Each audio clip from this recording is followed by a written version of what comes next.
Hallo, julle is weer Vrydag. Ons is hier in 'n vlei land, net agter Tygervallei. Julle hoor orasie masjiene daarbo. Ek nou, dit's 'n sonskyndag, so ek hoef nie in my kantoor te gaan sit nie. En ek wil 'n bietjie julle gesels, dis mos nou weer Vrydag.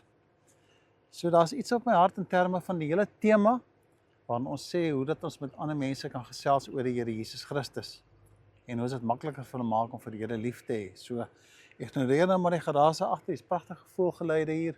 En kom ons geniet die natuur hier so in die sonskyn. Daar's 'n mooi gedeelte hier in Eksodus hoofstuk 3 waar die Here vir Paulus, tenminste vir Moses, nader trek as hy wil stuur terug Egipte toe. Nadat hy natuurlik van daar verskyn daar by die braambos, lees ons die volgende. Daarna sê die Here, ek het die ellende van my volk in Egipte duidelik gesien en 'n noodkrete oor die slaafdryers gehoor. Dan so mooi as die Here sê, ek het hulle lyding ter harte geneem. Daarom het ek afgekom om die mag van Egipte te bevry, om daarvan te laat trek na 'n goeie en uitgestrekte land, 'n land wat oorloop van melk en honing, so daar's vreugde en die Here voorsien vir hulle. Dit is die land van die Kanaaniete, die Hetiete en die Amoriete, Feresiete en die Jewiete en die Jebusiete. Dan sê hy weer so mooi, dit is so mooi hierdie woorde, die noodkrete van Israel het my bereik, en ek het ook aanskou hoe Egipte hulle verdruk. Tweede keer wat hy met haar, ek stuur jou na Farao toe, sodat jy my volk, die Israeliete uit Egipte, kan bevry. So pragtige, kom ons sê, templaat, so fondasie wat die Here vir ons sê, dit is wat ek verlang van jou, wanneer ons dink aan mense rondom ons, wat die evangelie moet hoor. Hierdie volk moet verlos word uit Egipte. Daar's so baie mense met wie ons elke dag te doen kry, wat benoud is, wat seer het, wat moeilikheid het. En ons is die kinders van die Here, het ons nou 'n goeie boodskap. Die Here stuur ons na hulle toe, maar nou is daar 'n pragtige gedagte. Ons moet ook die hart van die Here hoor, as hy vir hulle sê, ek het hulle aangehoor, hulle noodgeroep het na ons toe gekom. Hy neem dit ter harte. Wat vir my sê, wanneer ons met mense werk of aanraking kom by mense wat uitdagings in die lewe het, en ons het ons nou die antwoord. Die eerste ding wat ons moet verstaan is, ons moet hulle hart hoor.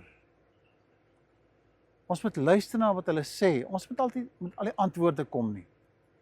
Sit jouself eers in daai persoon se skoene, plaas hom in daai persoon se plek. Ons is soms ook deel van hierdie wêreld, ons weet ons ook van swaar kry.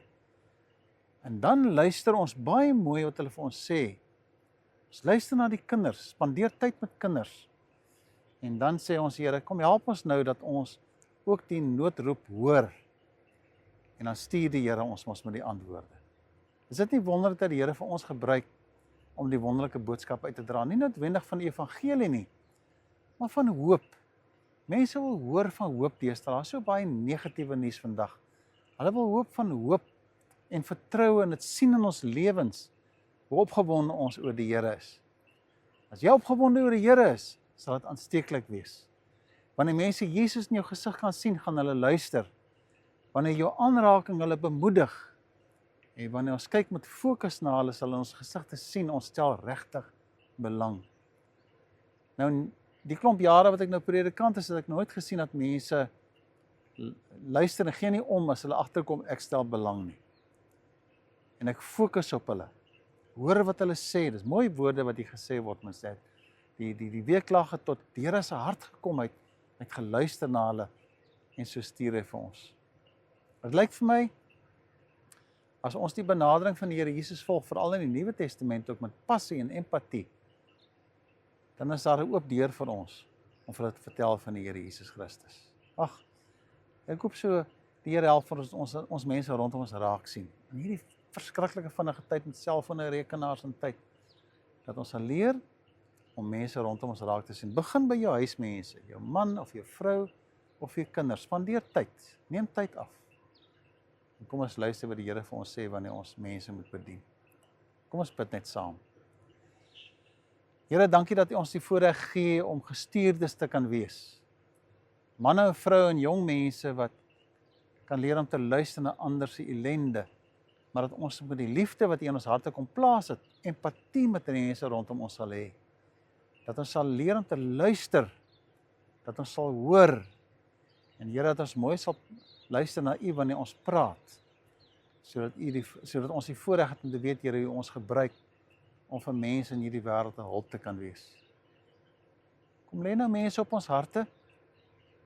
Help ons, Here, dat ons nie die mense sal raak sien nie, maar dat ons regtig hande sal vashou, mense sal bemoedig, en help ons, Here, dat ons hierdie boodskap van hoop ook so sal uitdra, en daarvoor eer ons U. Amen.